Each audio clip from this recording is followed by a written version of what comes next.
Thank you for listening to Depictions Media Radio.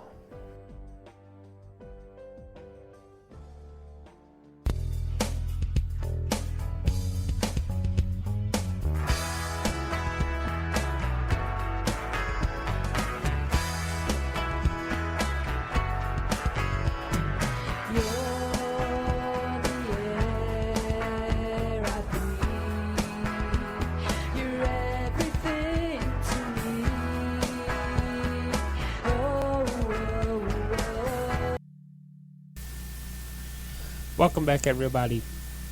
Our next guest believes in the power of story and how storytelling can help us influence and inspire people to do great and wonderful things in our world.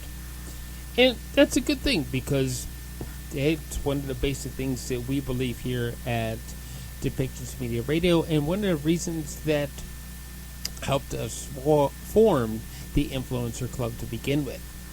Lori Robertson is a speaker, story strategist, and speaker coach for professional women. For 20 years, she has worked in the world of events.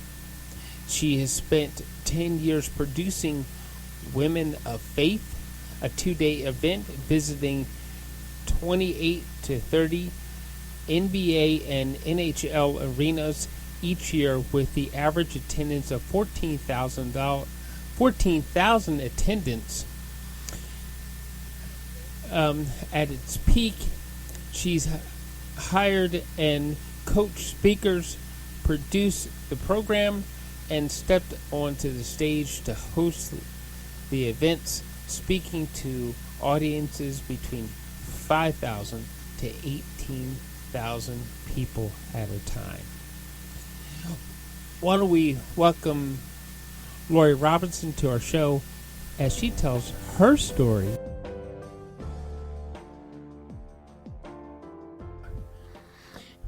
Welcome, Lori, to the show. And, before the show, you said some really beautiful things about how you help people turn their story into, finding that ideal client and telling it. It's not so much telling it's not so much finding their ideal client as it is telling their ideal client, you're okay with me, and so why don't we start with your story and how you got started, because you've done some fantastic things. You've been all over the planet and back again, right? That's right. That's right. Well, first of all, Michael, it's delightful to be here with you. And you and I connected on a deep level immediately because you help women lean in and share their stories, to share that magic so that they can connect and magnetically draw the people they're meant to help and work with to them. And that's so in line with my mission as well. We have a technical difficulty. Okay. And let's start over again. I realize that I don't have my red blinky light here. Oh. Recording in progress. There. Oh. The magic voice. I'm recording you over here, but we also do a video portion, and hey, your camera ready, so this is it. Yeah, this is okay. That. Yeah, so we'll start again in 5, 4, 3, 2, 1. Welcome to the show, Lori. Off camera we were talking about how you just help women with their stories and how important that story is, so that it reaches out and it touches that ideal client for those who are listening and everything, and for professionals, how important that story is to touch that ideal client and just say, come on, it's okay, I got you, let's just do this and we'll fix it. And with that, it's like you've been all over the planet, back again with your speaking, your coaching, and you've done some phenomenal things. So why don't you tell us the story about how you got started? I would love to, Michael. Thank you, first of all, for having me with you and giving me the opportunity to be part of the encouragement you provide to your listeners. You and I connected well immediately with overlap in our heart for helping more women recognize the magic inside them and share it to draw the right people to them. My background that you referred to, I spent 10 years producing a large scale touring brand for women called Women of Faith. And we toured NBA and NHL arenas around the country, 28 or 30 of them a year. And at our peak, our average attendance was 14,000. And so imagine going into an arena and seeing women up to the top row of the third tier. That's the kind of events I produced. And during that, I hired the speakers and worked with them. And I worked with our president to lay out the program, and the production team was my team and a few other teams along the way. But when I walked into my first Women of Faith event, I don't know if I was even hired yet. I walked into the American Airlines Center in Dallas, and the room was full, over 18,000 women all around this stage that was in the round, and they were laughing together and they were learning together, and they were being encouraged and inspired both through the experience with one another, but also through the stories and the lessons and the wisdom that was being shared from that stage. And so I know firsthand the magic that can happen when women tell their stories and share the lessons you've learned and earned along the way. And I've really spent my whole life since then creating event experiences like that and helping more women mine for and recognize that magic inside you so that you can share your lessons, your message, the business frameworks you've created. You can share your signature message with the world to help you connect with and engage the people you want to work with, the clients you want to have, the team you want to create, the community around you. That connection in so many ways is built on stories. It's built on sharing our ideas, our thoughts, our insights with one another. And story is the most compelling communication vehicle we have as humans to connect with each other. Yeah. The idea of telling stories has gone back like since the beginning of us being able to use even as much as a grunt as language, right? Yeah. Yeah. Before we had the written word, before we had written language, story is how our ancient ancestors taught one another and passed down that wisdom that helped them not just cooperate and learn and thrive together, but truly help them survive. Yeah. Because when you face a saber-toothed tiger out in the wild, you really wish you paid attention to the person that told their story of how they outsmarted one. And that survival instinct was driven by story, and that's how they passed down. And in fact, anthropologists have shown that the civilizations that survived were the ones that were best at passing wisdom through story. Yeah. It does remind me of something that, do you remember, oh my God, because my little girl she was a little girl. It was more than 20 years ago. The tsunami that hit, and it was like a big news story. That hit Indonesia, and this one specific little island. How they actually survived, because there were people, well, how the heck did they survive? Because they're just primitive fisher people, and what it boiled down to was the elders had passed down this story over hundreds of years, and I mean we're talking century after century. It was more than 5 or 6 centuries, and it said when the fish in the water go all the way out and stay and don't come back, watch for the big wave. Wow. So when this happened, when the fishermen went, they're like, hey, they're going out. Wait, what's going on? And one of them remembered the story, told the elder the story, and alerted the whole entire villages, all the villages on the island. They all took high ground. They lived. Wow. So how's that for evidence in anthropology? Well, and how is that for evidence of the staying power of story? Yeah. So it's really important. And you try to teach women that how important that story is. And you you live your story, right? That's absolutely right. So back at Women of Faith, after I'd been producing the events for 4 or 5 years, I was asked to step onto the stage and start emceeing the events. And I knew it was a great opportunity, but I had no public speaking experience. I had taken one horrible speech class in college and I had no experience, but I was determined to figure it out. And so through some really awful, awkward stumbles, one literal stumble in the first few weekends, I managed to find my way. And now I teach women how to overcome the fear that keeps us quiet and cultivate that signature talk. And as a speaker myself, I speak to groups of leaders about the power of effective communication and the power of storytelling to lead and influence. It really is, it's our best vehicle to connect in ways that aren't just meaningful in the moment, but just like with the tsunami warning system, it sticks with us when we engage emotionally with a story. Yeah. No, I also admit that there's some significance to the tsunami thing. Up down the street from me, there is a sign. It's a tsunami warning sign. It's something I live with. Oh my gosh! Yeah. Wow. It's all good. It's like we learn to live with the beauty and the dangers that come with our beauty, right?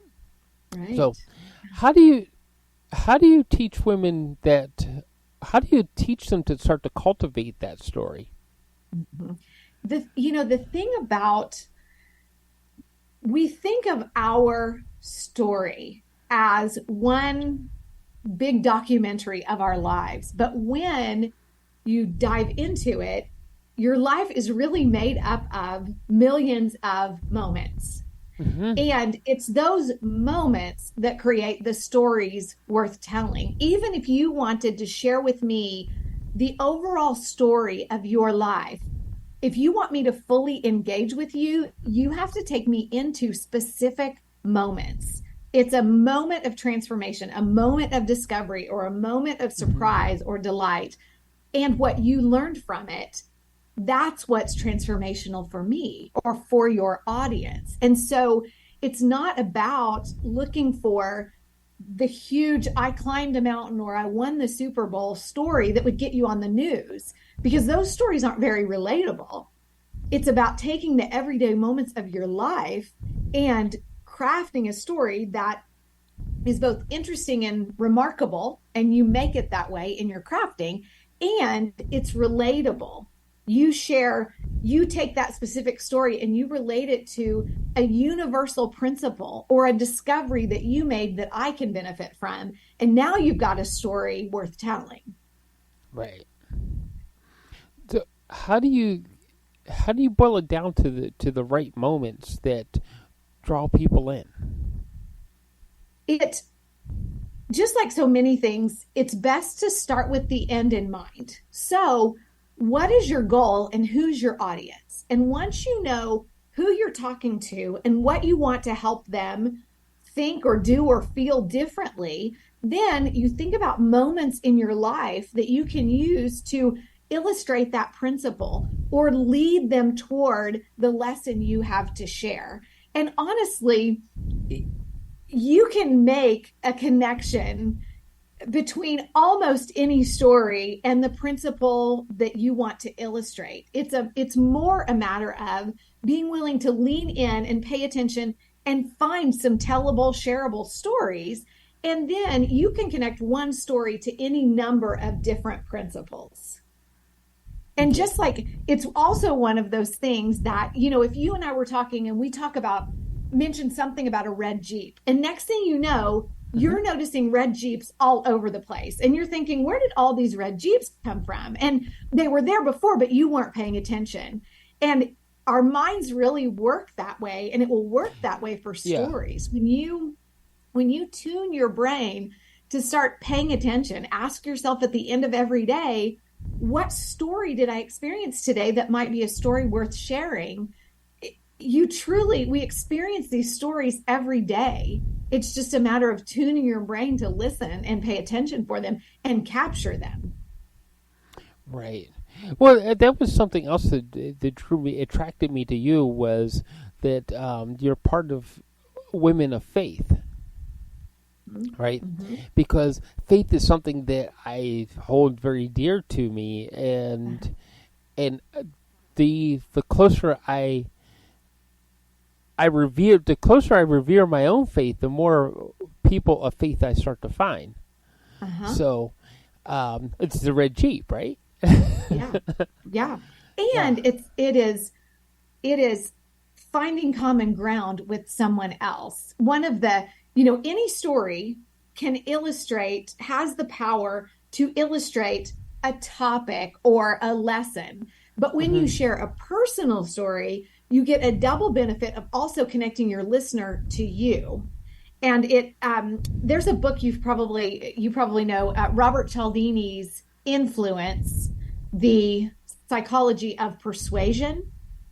Oh, yeah. And in that book, and it's possible I'm not saying the title exactly right, but you know what I'm talking about. But in it, he talks about these 6 levers of persuasion. And one of them is likability. And in his context, he's talking about finding common ground with someone else. If you and I were at a networking event and we are just visiting and kind of sharing little chit chat, how are you? What do you do? All of that. And we find out we went to the same college, and all of a sudden we are off and running, and we have a connection that's grown, 3 sizes like the Grinch's heart, because we found common ground. Right. And it's really through our stories that we find and discover those areas of common ground that create likability and create opportunity for influence with the people you want to work with, or the people on your team, the people around you. Mm-hmm. Right. So that is actually an important lever, because that's the lever that opens the doors. Mm-hmm. Absolutely. Right. So absolutely.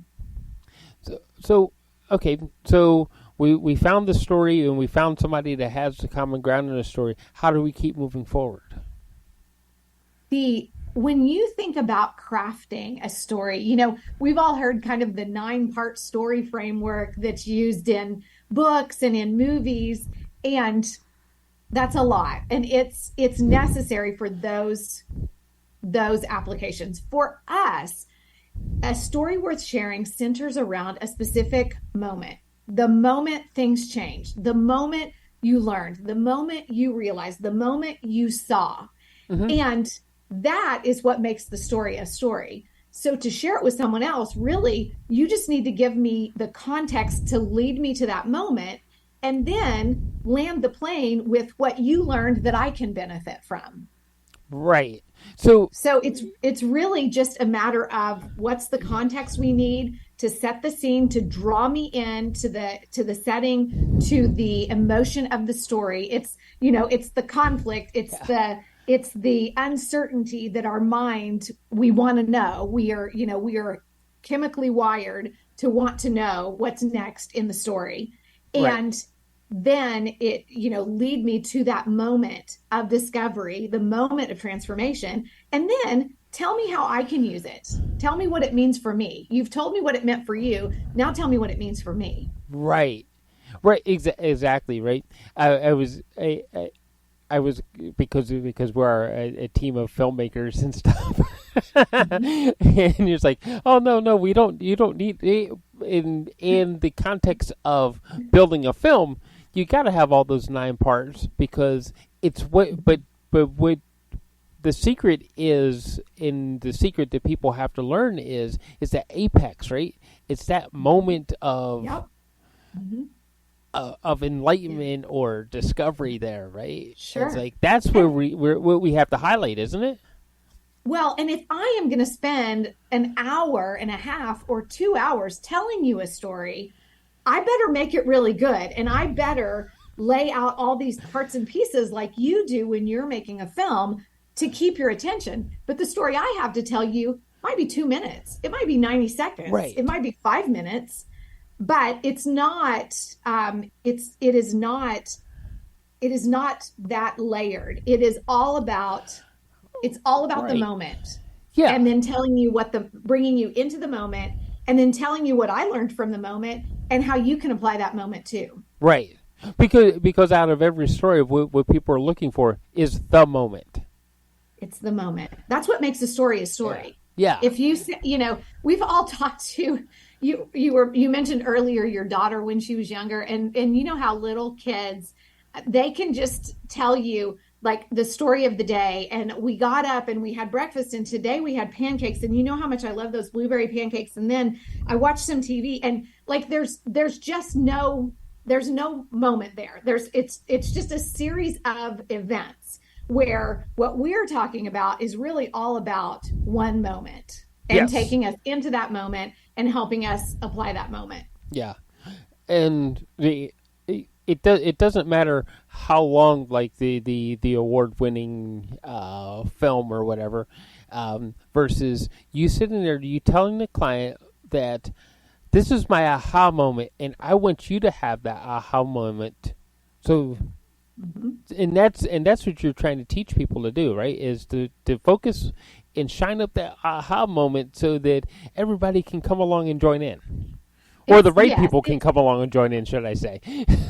Sure. And you use that story to, if you want to teach me about customer service, one of the greatest ways to do that is tell me the story of when you experienced either really good customer service or really negative customer service. And that necessarily is not about discovering a life lesson, but it is about explaining it in a way I can relate to and I can understand. And so that's another application of story. And honestly, one of the most powerful, I know lots of your audience is women who are entrepreneurs. And one of the most important story is your why story. I tell the story of walking into my first Women of Faith event with over 18,000 women in the room. And I have never gotten over the impact that moment had on my life. And still 20 years later, it impacts the way I approach events. It impacts the way I approach speaking, and it impacts the way I approach helping other women speak and communicate clearly and effectively and confidently, because I know the difference it makes. And so there are women who are drawn to me because they understand my why. Yeah. Well, going back to the story when you started talking about the first time that you went to Women of Faith, right?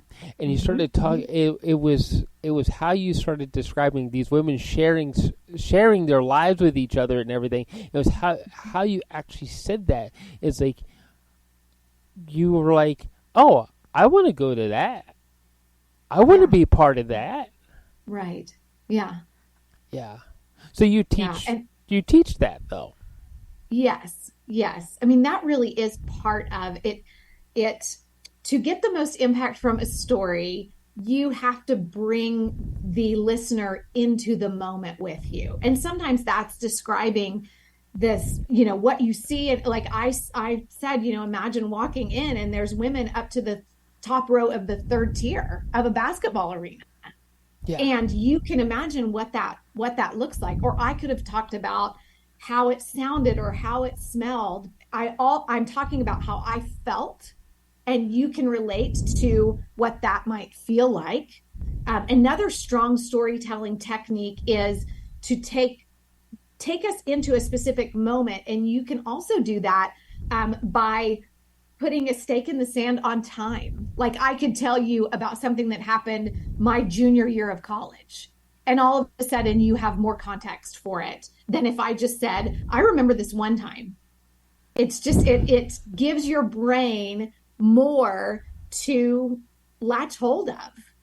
I'm sure that's not the scientific way to explain it or the neurological way to explain it, but the more storytelling is an interesting communication vehicle because we the listener build that story in our own minds as you are sharing it. So you may be describing to me your dream house, and I am creating a picture of that in my own mind. Or I might be telling you a story about what happened the day I stopped by the library, and you're picturing the library in your mind because you know what a library looks like. And the more I can give you that helps you draw the picture of that moment in your own mind, the more you engage with my story. Yeah. So let's get on to a little more about your process, about how you actually get the story out of people so they can, so you can actually start working on it and polishing it up. So how does that work? Typically, it's a brainstorm process, honestly. It is with my one-on-one clients.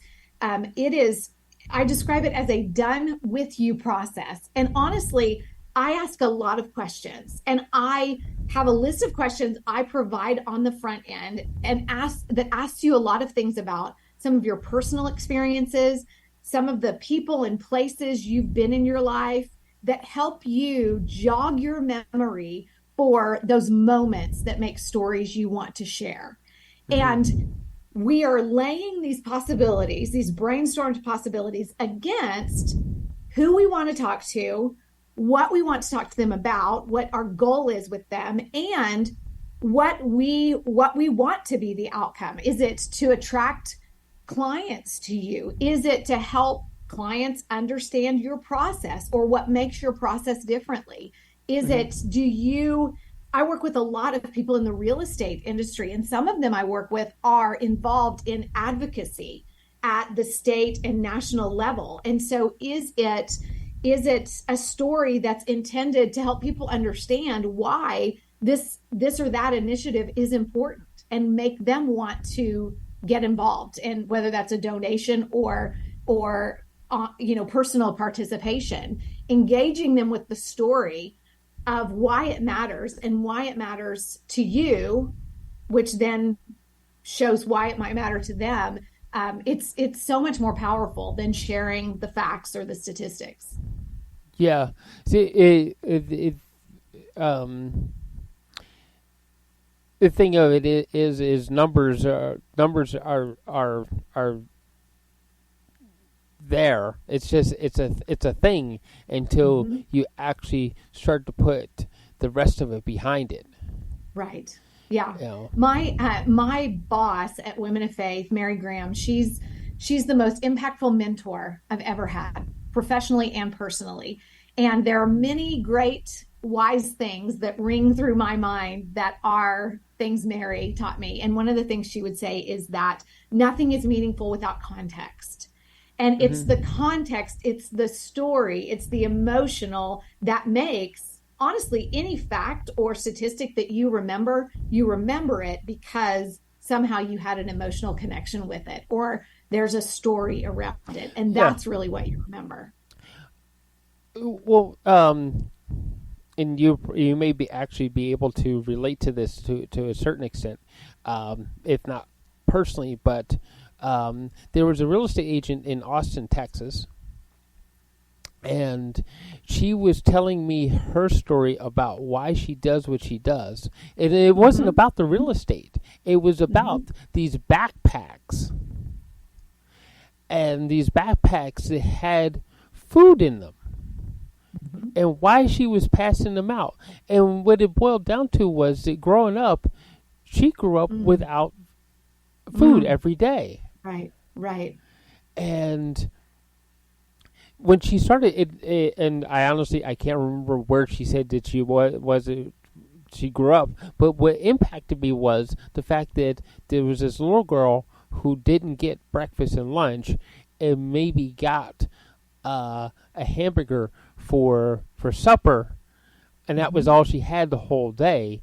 And that little girl blossomed into this beautiful woman who just comes up with this way to give back.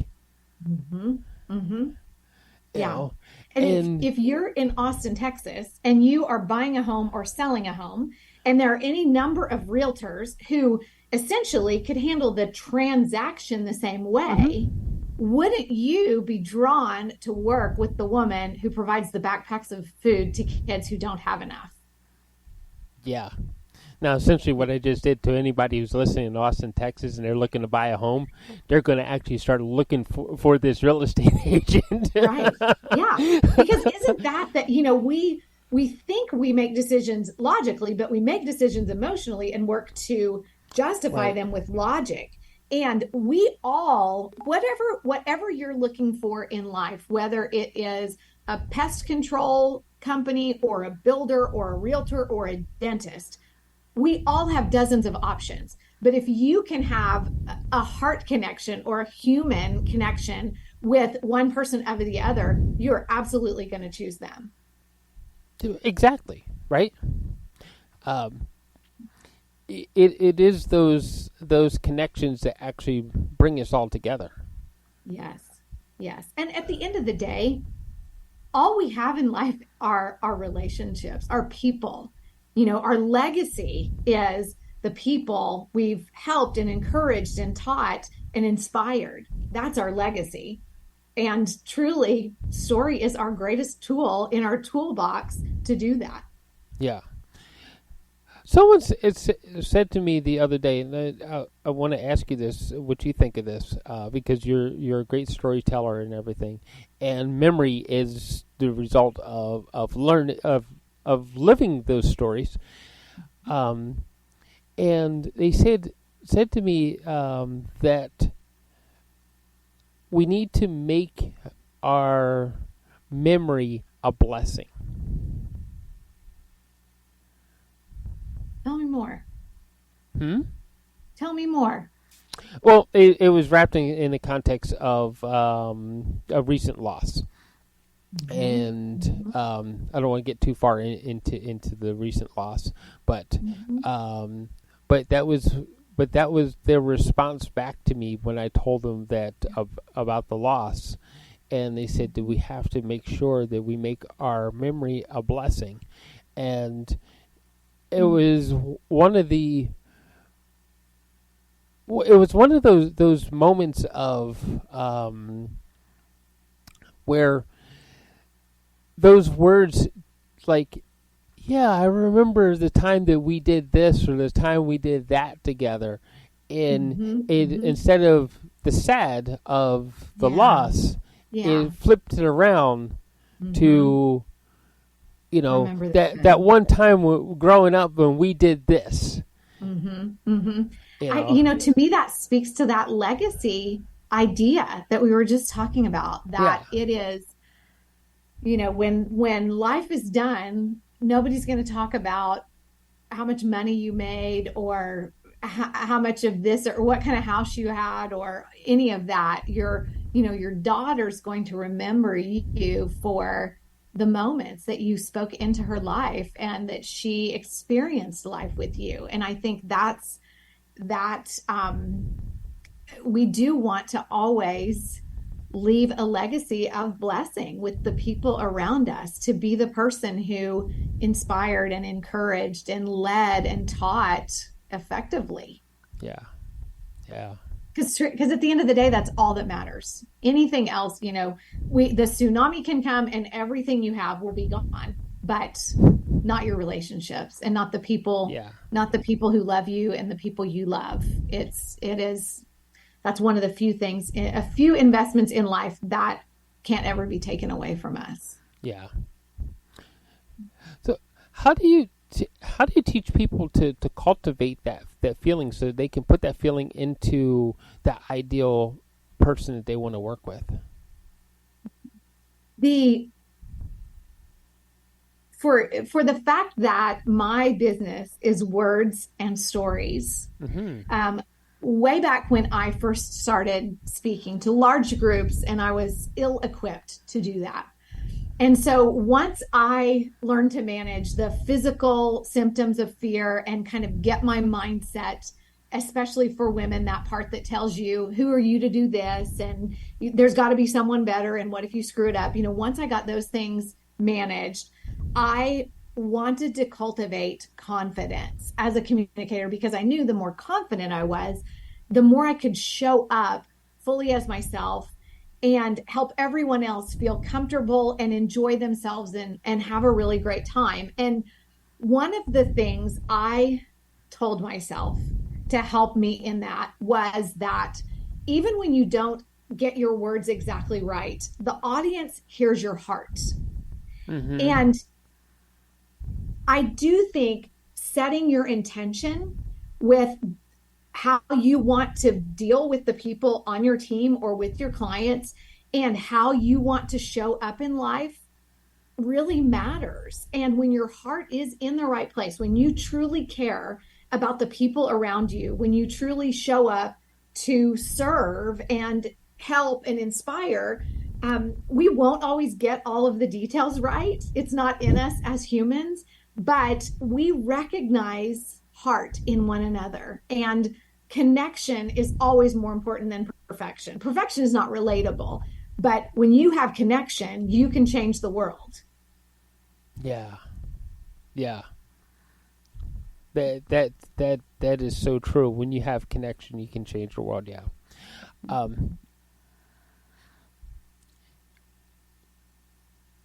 When did you realize that you actually were confident in front of 10,000 plus people? What was that moment like? I don't know that it was one moment. It was a million micro moments that I survived. And I have a small course, like a little mini course called Speak with Confidence. And in it, I teach the skill set and the mindset to manage and offset and diffuse the fear, and then how to cultivate confidence based on what I learned myself. And truly, and this is not the good news, but it's the fact, the greatest driver of confidence is competence. It's just doing the thing you want to become more confident in doing. And so when we want to be a more confident speaker, we have to speak. We have to speak up in the meeting. We have to volunteer to lead the presentation. We get involved in groups in our community and volunteer for a leader position that puts you in front of people. And the more you do it, the more you decide it's not going to kill you. The more you decide that people aren't going to eat you. The more you decide that even when you don't get every word right, people hear your heart. And over time, you become more confident because you've survived every day up until now. And you also, by that time, have a glimpse at what's possible. Have a glimpse at what's possible when you can share your message with the people who need it in a way that resonates with them and makes a difference. Because that's what we're all here to do. Yeah. That is exactly what we're all here to do. If you had the chance to create the perfect, and I understand perfect doesn't really exist, but perfectly, somebody pointed out to me in recently that perfect is the enemy to good. But heard that. If you had the chance to create that one world for you that you were like, I did that kind of a world, what would it look like to you?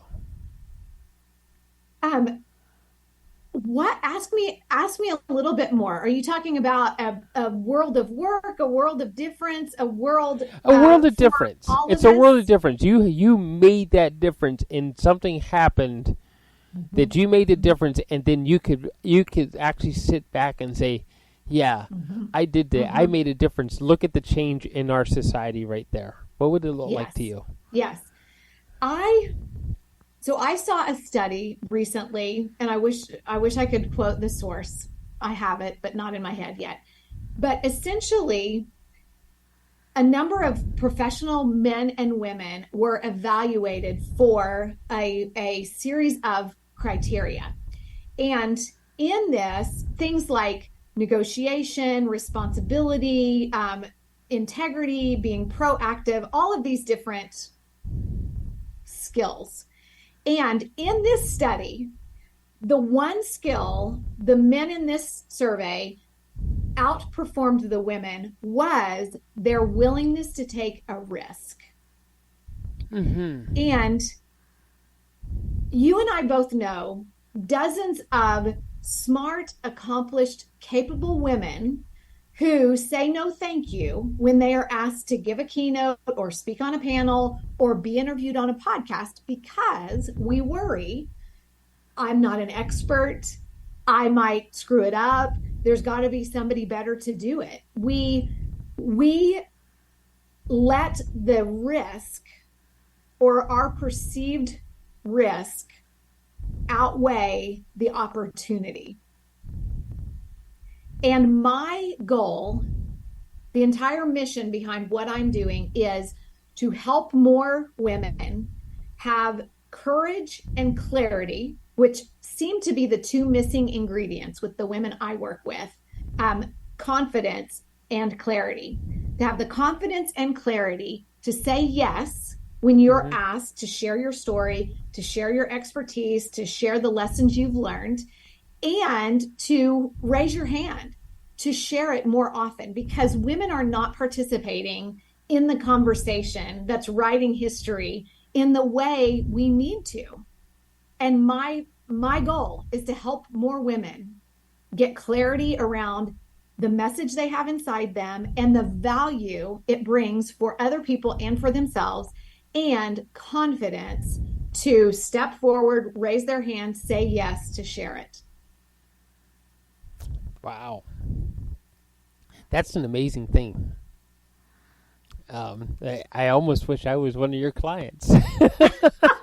Well, here's the thing, Michael. You are doing your part to help and encourage more women to step up and share what's inside them, share their story, and share their story and their expertise in a way that grows their businesses, grows their career, grows their personal brand, and helps them make the impact they are here to make on this earth. And that is, it's very in line with what I'm doing, and it makes all the difference. And often it's someone else seeing something in us that we can't see for ourselves. That can be the thing, the tipping point that gives a woman a nudge to say, you know what, I'm going to give it a go and see what happens.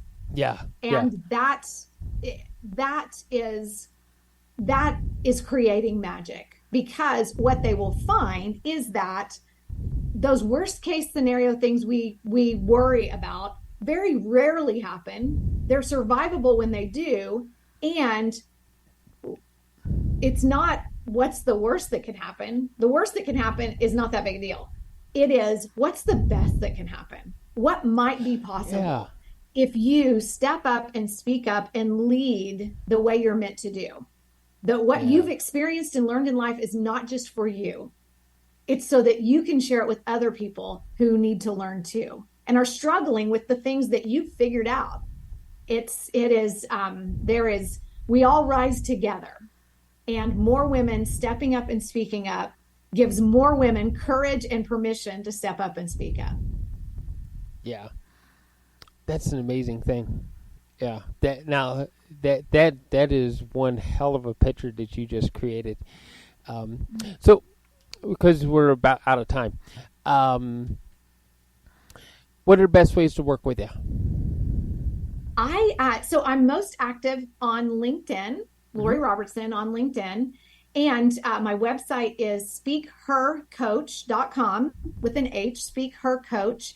And I have a free resource I'd like to offer to your audience if it could be helpful. It's a 5-step quick start guide to help professional women speak with confidence. And when you sign up for it, you'll get a series of emails from me with little video lessons to go along with each of those steps to help you understand and apply those principles. And you can find that at 5steps.speakhercoach.com. Okay, 5stepsspeakercoach.com. Yes. Awesome. Yes. All right. Great. So I advise if you're an entrepreneur, you need to work with somebody, at least work with somebody like Lori, if you can't get a hold of Lori herself. Because because you need to cultivate that story and cultivate it in a way that's actually going to, as we like to put it here, depictions, turn it into a client magnet. And Exactly. you're going to magnetize not everybody, but the right people. And that's what's important. So connect with Lori. Go find her. speakhercoach.com and connect with her. And I want to thank everybody for listening and for clicking that subscribe button. And we'll see you next time.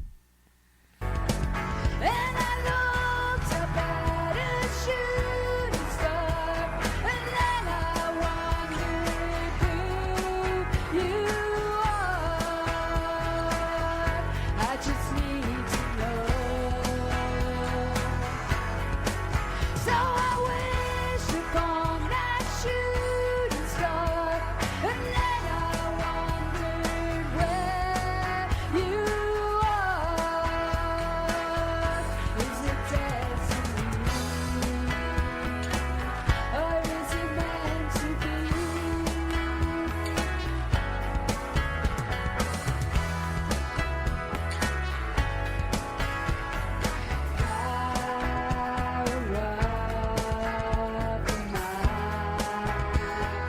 Something we cannot hide.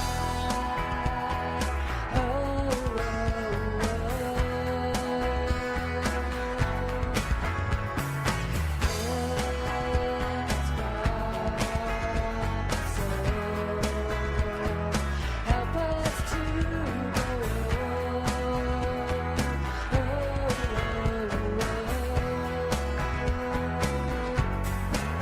And I looked up at that shooting star, and then I wondered who you are. I don't know your name, so I wished upon that shooting star, wondering if you feel the same. Is this destiny, or is it meant to be?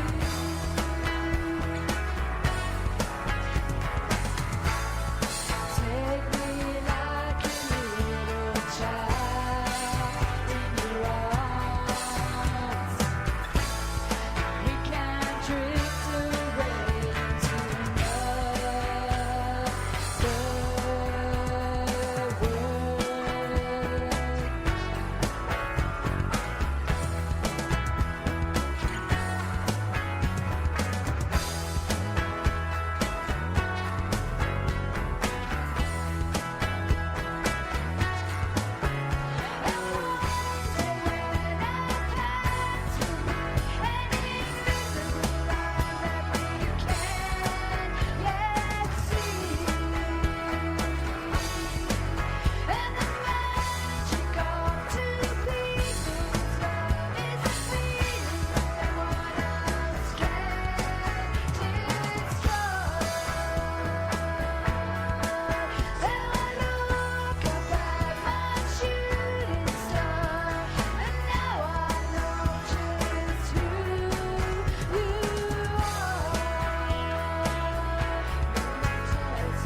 This show has been produced by Depictions Media.